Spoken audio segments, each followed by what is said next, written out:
राधे राधे। एक बार की बात है, माता लक्ष्मी जी श्री हरि को कहती है, हे नाथ, आप तीनों लोकों में पूजे जाते हैं, आप तीनों लोकों के स्वामी हैं, परंतु आप इस तुलसी के पौधे की पूजा क्यों करते हैं और क्यों नित्य इसमें जल चढ़ाते हैं? हे प्रभु, आप मुझे इसके पीछे छुपे रहस्य को बताइए। माता लक्ष्मी की ऐसी उत्सुकता को देख भगवान श्री हरि विष्णु बोले, हे देवी, ये तुलसी का पौधा कोई साधारण पौधा नहीं है, ये साक्षात देवी लक्ष्मी का ही रूप है। तुलसी की रोजाना नित्य कर्म से पूजा करने से अनेकों फायदे हैं। ये इतनी पावन है, इसको सिर्फ जल चढ़ाने मात्र से मनुष्य अपने पापों से मुक्ति पा लेता है। श्री हरि कहते हैं, हे देवी, मैं तुम्हें बताता हूँ क्यों नित्य मैं तुलसी की पूजा करता हूँ, इसको जल से क्यों सींचता हूँ। परंतु देवी, उससे पहले ये कहानी सुनो, तुम खुद ब खुद समझ जाओगी तुम्हारे मन में उठ रहे सभी प्रश्नों के बारे में। परंतु हे देवी, इस कथा को बड़े ही ध्यान से सुनना, इसको सुनने से ही जीव मात्र का कल्याण हो जाता है। सिर्फ एक बार कथा सुनने मात्र से 100 वर्षों तक तुलसी में जल चढ़ाने का पुण्य प्राप्त होता है। इतना सुनकर देवी लक्ष्मी बोली, जैसी आपकी आज्ञा, मैं आपकी कहे अनुसार पूरे ध्यान से इसका श्रवण करूंगी। तब श्री हरि विष्णु कहते हैं, एक समय की बात है, किसी नगर में एक ब्राह्मण रहता था। हे देवी, उसका जन्म तो ब्राह्मण कुल में हुआ, परंतु उसके कर्म बिल्कुल ही नीच प्रवृत्ति के थे। उसका काम हमेशा ही झूठ बोलना, गलत तरीके से पैसा कमाना होता था। उसका मन सदैव बुरे कर्मों में ही लगा रहता था। वो हमेशा ही जुआ, वैश्यवृत्ति और चोरी जैसे गंदे कामों में लगा रहता था। उससे अपने जीवन में कभी भी कोई अच्छा काम नहीं किया और न ही कभी किसी शास्त्र का अध्ययन किया, ना कोई पूजा पाठ किया जिससे उसको कोई पुण्य मिल सके। हमेशा ही उसका मन दूसरों के धन को हड़पने में लगा रहता था और वह जो भी धन कमाता था उसे जुए और वैश्यवृत्ति में लगा देता था, जिससे उसके पाप कर्म बढ़ते ही जा रहे थे। उसने ब्राह्मण होने के नाते भी कभी अपने मुख से भगवान का नाम नहीं लिया। इस तरह करते करते उसके काफी वर्ष बीत गए। एक दिन वो खरीदारी करने के लिए किसी नगर में जाता है। उस नगर में गंगा नदी बहती थी। वो ब्राह्मण उस गंगा नदी के किनारे एक आश्रम में रुकता है। उस आश्रम का माहौल बिल्कुल भक्तिमय था। उस आश्रम में रह रहे विद्वान प्रतिदिन वेदों पुराणों का पाठ किया करते थे। वह ब्राह्मण भी ढोंग करने लगा और कुछ दिनों के लिए उस आश्रम में रुक गया। वहां आए हुए लोग गायों का पूजन करके ब्राह्मणों को भोजन करवाते थे। तब उस ब्राह्मण ने भी सभी ब्राह्मणों के साथ बैठकर भोजन किया और भगवान का प्रसाद ग्रहण किया। वहीं पर उस आश्रम में तुलसी का एक पौधा था। वो उसमें प्रतिदिन पानी डालने लगा। उसको इस चीज का बिल्कुल भी विचार नहीं था कि ये तुलसी का पौधा है। वह बिना विचार किए उसमें नियम पूर्वक पानी डालने लगा। एक दिन वो आश्रम में सोया हुआ था, तभी अचानक कहीं से काले रंग का सांप आया और उस सांप ने नींद में उसको डस लिया और थोड़ी ही देर में सोए सोए सांप की जहर की वजह से वो ब्राह्मण मर गया। जैसे ही आश्रम में मौजूद ऋषि देखते हैं कि ये तो मर गया है, वो तत्काल ही इसके मुख में तुलसी दल और तुलसी का जल डाल देते हैं। तभी वहां यमदूत आ जाते हैं और उस ब्राह्मण को पकड़कर यमलोक ले जाने लगते हैं। रास्ते में वो ब्राह्मण विलाप करने लगता है और यमदूतों से पूछता है, तुम लोग मुझे कहाँ लेकर जा रहे हो और मेरी मृत्यु किस कारण की वजह से हुई है? तब यमदूत उसे कहते हैं, ब्राह्मण होने के बाद भी तुमने जन्म से लेकर मृत्यु तक घोर पाप किए हैं और तुम्हारे पापों के कारण ही एक काले सर्प ने तुम्हें काट लिया है, जिस कारण से तुम्हारी मृत्यु हो गई है और अब हम तुम्हें यमपुरी लेकर जा रहे हैं। वहां पर यमराज तुम्हारे कर्मों के अनुसार तुम्हें नरक में डालेंगे। ऐसा सुनकर वो ब्राह्मण जोर जोर से रोने लगा और यमदूतों से माफी मांगने लगा, परंतु यमदूतों को उस पर दया नहीं आई और वो उसे मारते हुए यमलोक लेकर जाते हैं। जब यमदूत उस ब्राह्मण को लेकर यमराज के सामने गए तो यमराज के पास बैठे हुए चित्रगुप्त ने उससे ब्राह्मण के कर्मों का सारा लेखा जोखा निकाला और यमराज से कहने लगे, हे धर्मराज, इस ब्राह्मण ने तो अपने पूरे जीवन काल में बस पाप ही पाप किए हैं। इसने अपने जीवन में कभी कोई पुण्य का काम किया ही नहीं है। ये तो घोर पापी है, इसे तो हमेशा के लिए नरक में ही डालना पड़ेगा। चित्रगुप्त की ऐसी बात सुनकर यमराज जी ने यमदूतों को कहा, इस ब्राह्मण को यहाँ से उठाकर ले जाओ और जीवन भर के लिए नरक में डाल दो। यमराज की आज्ञा का पालन करते हुए यमदूत उस ब्राह्मण को पकड़कर नरक की तरफ ले गए और वहां ले जाकर उसे खोलते हुए तेल की कढ़ाई में डाल दिया।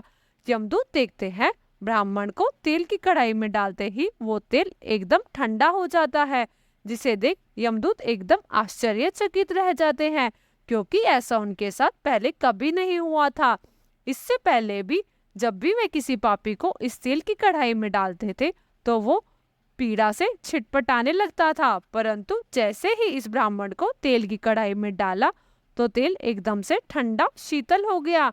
तब वह यमदूत यमराज के पास जाते हैं। उन्हें देख यमराज कहते हैं, क्या हुआ, तुम इतने घबराए हुए क्यों हो? फिर यमदूत बोले, हे धर्मराज, आपने जैसा कहा था हमने वैसा ही किया। उस ब्राह्मण को खोलते हुए गर्म तेल में डाल दिया, परंतु जैसे ही हमने उसे गर्म तेल की कढ़ाई में डाला, उस कढ़ाई के नीचे जल रही अग्नि स्वयं ही बुझ गई और तेल भी एकदम से ठंडा हो गया। यमदूतों की बात सुनकर यमराज भी हैरान हो गए और कहने लगे, ऐसा तो पहले कभी नहीं हुआ। अभी यमराज जी सोच में डूबे ही थे कि वहां नारद मुनि जी प्रकट हो जाते हैं। नारद जी यमराज जी को सोच में डूबा देख पूछते हैं, हे धर्मराज, क्या हुआ, आप इतने परेशान क्यों दिखाई दे रहे हो? तब यमराज जी नारद मुनि जी कहते हैं, हे मुनिवर, आप बिल्कुल उचित समय पर आए हैं। हे मुनिवर, अभी एक घटना घटी जिस कारण से मैं थोड़ा चिंतित हूँ। नारद जी बोले, हे धर्मराज, आप अपनी समस्या बताएं। तब यमराज जी बताते हैं, हे मुनिवर, अभी एक अत्याचारी ब्राह्मण को नरक की कढ़ाई में डाला था, परंतु उसके गिरते ही नरक की अग्नि बिल्कुल ठंडी हो गई और खोलता हुआ तेल एकदम शीतल हो गया। तब मुनिवर बोले, धर्मराज, आपने जिस ब्राह्मण को नरक की कढ़ाई में डाला था वो नरक में डालने योग्य नहीं है, क्योंकि उस ब्राह्मण ने अनजाने में ही ऐसा कर्म किया है जो नरक का नाश करता है। जो मनुष्य पुण्य कर्म करने वालों की संगति करता है उसे उनके पुण्यों का भाग जरूर मिलता है, और इस ब्राह्मण ने अपने अंतिम काल में कई भक्तों के साथ रहा है और अनजाने में ही इस ब्राह्मण ने तुलसी के पौधे को सींचा है, नित्य रूप से उसमें जल डाला है, जिस कारण से यह एक पुण्य आत्मा बन गया है और इसी कारण के चलते इसके सारे पाप नष्ट हो गए हैं, जिस कारण से यह अब स्वर्गलोक में जाने का अधिकारी है। इस ब्राह्मण ने अनजाने में ही बहुत पुण्य कमाया है, जो इतनी आसानी से किसी को भी प्राप्त नहीं होता है। इसलिए हे धर्मराज, इसको अब आप नरक में ना डालकर सिर्फ सभी नरकों का दर्शन करवाओ। नारद मुनि जी की बात सुनकर यमराज बहुत खुश होते हैं और उस ब्राह्मण को नरक से निकलवा लाते हैं और यमदूतों को आज्ञा देते हैं कि इस ब्राह्मण को ले जाकर संपूर्ण नरकों का दर्शन करवाओ। यमराज की आज्ञा मान यमदूत उससे ले जाकर सभी नरकों का दर्शन करवाते हैं और अंत में उसे यक्षलोक में ले जाते हैं और फिर वो एक यक्ष बन जाता है। फिर श्री हरि विष्णु जी लक्ष्मी जी को कहते हैं, हे देवी, जैसे वनस्पतियों में मुझे तुलसी और मास में मुझे कार्तिक मास और तिथियों में मुझे एकादशी अत्यंत प्रिय है, इसलिए हे देवी, जो मनुष्य प्रतिदिन तुलसी की पूजा पाठ करता है, नित्य रूप से तुलसी को जल देता है, उस मनुष्य की कभी दुर्गति नहीं होती और वह मनुष्य न कभी नरक में जाता है। जिन घरों में तुलसी का पौधा सदैव ही हरा भरा रहता है, उस घर में हमेशा सुख शांति और समृद्धि बनी रहती है। श्री हरि कहते हैं, हे देवी, तुम्हें तो पता ही है, मेरी पूजा में मुझे चढ़ाए हुए भोग में तुलसी अवश्य होनी चाहिए, क्योंकि बिना तुलसी दल के मैं किसी भी प्रकार का भोग स्वीकार नहीं करता। इसलिए जिस घर में भी मेरी पूजा अर्चना होती है, विशेषकर उसमें तो तुलसी का पौधा अवश्य होना चाहिए। इसके साथ तुलसी के पौधे को चुनरी चढ़ाकर रखनी चाहिए, बिना चुनरी के तुलसी का पौधा अधूरा माना जाता है। श्री हरि कहते हैं, हे देवी, तुलसी सिर्फ कोई पौधा नहीं है, ये मेरी अर्थात तुम्हारी श्री हरि की पत्नी है। एक कारण ये भी है कि इसलिए तुलसी पर हमेशा चुनरी को चढ़ाकर रखते हैं। ये चुनरी सुहाग का प्रतीक मानी जाती है। जिस घर में तुलसी पर चुनरी चढ़ाई जाती है, उस घर की महिलाएं सदैव ही सौभाग्यशाली बनी रहती हैं। अपने जीवन काल में एक बार तुलसी का विवाह अवश्य करवाना चाहिए, जिससे मनुष्य के सभी दुखों का अंत होता है और जीवन में खुशहाली आती है। तुलसी के पौधे के आसपास साफ सफाई का विशेष ध्यान रखना चाहिए। तुलसी के पौधे के आसपास गलती से भी जूते, चप्पल, झाड़ू, पोछा आदि नहीं रखने चाहिए। नहीं तो तुलसी के पौधे के पास जल से भरा कोई बर्तन रखना चाहिए। तुलसी पर जलाए गए दीपक को जलने के बाद दीपक को वहां से तुरंत हटा देना चाहिए, क्योंकि पूजा हुआ दीपक अशुभ माना जाता है। और इस बात का हमेशा ध्यान रखना चाहिए कि तुलसी के पत्ते को कभी नाखून से स्पर्श ना करें। इससे तुलसी जी का अपमान होता है और उन्हें पीड़ा भी होती है। तुलसी के सूखे पत्ते को कभी फेंकना नहीं चाहिए और उन्हें उन्हें तुलसी की मिट्टी में ही दबा देना चाहिए। इसके साथ रविवार के दिन तुलसी के पत्ते नहीं तोड़ने चाहिए और ना ही रविवार के दिन तुलसी में जल चढ़ाना चाहिए। संध्या के समय तुलसी पर एक दीपक अवश्य जलाना चाहिए और कभी भी खुले बालों में तुलसी जी का पूजन नहीं करना चाहिए।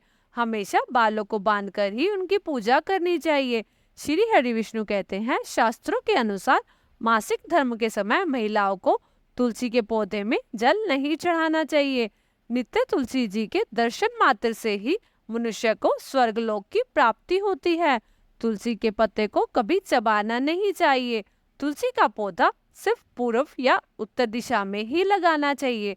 ध्यान रखना चाहिए तुलसी के पास कोई भी कांटों वाला पौधा ना हो। कांटों वाले पौधे को तुलसी के पौधे से दूर रखना चाहिए।